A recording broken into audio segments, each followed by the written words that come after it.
اور اگر ہم ان کی طرف فرشتے نازل کر دیتے اور مردے ان سے باتیں کرنے لگتے اور ہم ہر چیز ان کے سامنے جمع بھی کر دیتے، تب بھی یہ لوگ ایمان نہ لاتے مگر یہ کہ اللہ چاہے، لیکن ان میں اکثر لوگ جہالت کی باتیں کرتے ہیں۔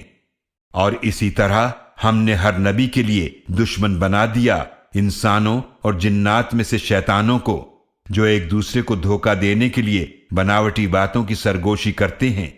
اور اگر آپ کا رب چاہتا تو وہ ایسا نہ کرتے، پس چھوڑ دیجئے انہیں اور جو وہ جھوٹ گھڑتے ہیں، اور اس لیے کہ اس دھوکے کی طرف مائل ہوں ان لوگوں کے دل جو آخرت پر یقین نہیں رکھتے، اور تاکہ وہ اسے پسند کریں،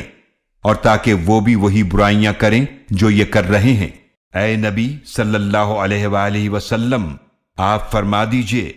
تو کیا میں اللہ کے سوا کسی اور فیصلہ کرنے والے کو تلاش کروں،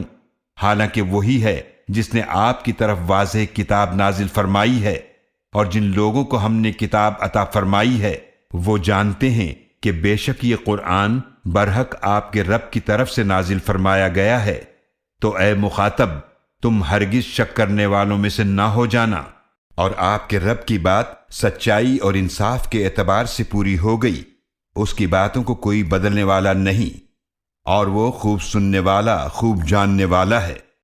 اور اگر تم زمین میں موجود اکثر لوگوں کا کہنا مان لو تو وہ تمہیں اللہ کی راہ سے بھٹکا دیں گے۔ یہ لوگ صرف گمان کی پیروی کرتے ہیں اور وہ صرف جھوٹا اندازہ لگاتے ہیں۔ بے شک تمہارا رب ہی خوب جاننے والا ہے اسے جو اس کے راستے سے بھٹکا ہوا ہے، اور وہ ان کو بھی خوب جانتا ہے جو ہدایت یافتہ ہیں۔